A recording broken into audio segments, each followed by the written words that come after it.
Sans frontières a publié son classement annuel mondial de la liberté de la presse. Sur le continent, la situation est toujours très critique dans de nombreux pays. Parmi les mauvais élèves, l'Érythrée classée 180e sur 180, mais aussi l'Algérie classée 146e. Mais ce soir, on va s'intéresser au Rwanda. Le pays est classé 156e. Les journalistes ont dû trouver des subterfuges pour échapper à la surveillance du pouvoir. La plateforme YouTube est devenue un espace de liberté d'expression. Sur Real Talk ou Pax TV, on accueille des politiques de tous bords, même des opposants comme Victoire Ingabire. Pourtant, cet espace est de plus en plus réprimé. Un récent rapport de Human Rights Watch pointe du doigt des arrestations et des menaces à l'encontre de ceux qui s'expriment sur l'actualité sur les réseaux sociaux. Reportage de notre correspondant Simon Wolfart. Chers téléspectateurs de Pax TV, nous vous saluons et aujourd'hui nous sommes avec le docteur Kamba Christophe.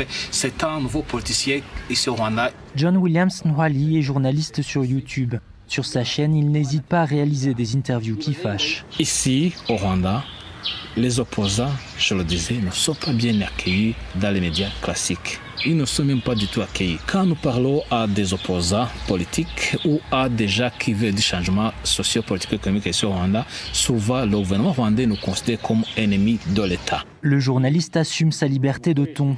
Mais cela n'est parfois pas sans conséquences. Il dit avoir quitté le pays en 2014 par peur des représailles des autorités à la suite d'un reportage. S'il travaille aujourd'hui avec une carte de presse, ce n'est pas le cas de tous les youtubeurs. Pour la commission rwandaise des médias, certains de ces reporters sur les réseaux sociaux ne respectent pas les règles de déontologie de la profession. Il y a par exemple la violation de la vie privée, il y a la diffamation. C'est surtout ces types d'abus qui sont commis par les utilisateurs de YouTube. Le consommateur de l'information ne sait pas faire la distinction entre le produit d'un professionnel et le produit d'un amateur. Pour certaines ONG, ces journalistes youtubeurs sont dans une zone grise du droit rwandais. We have had bloggers being summoned.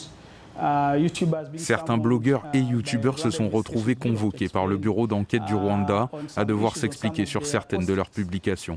Encore une fois, dans ce système, c'est assez compliqué car le statut de youtubeur n'est pas entièrement protégé par la loi. D'après Human Rights Watch, au moins 8 youtubeurs couvrant l'actualité au Rwanda auraient été menacés, arrêtés ou traduits en justice entre 2020 et début 2021.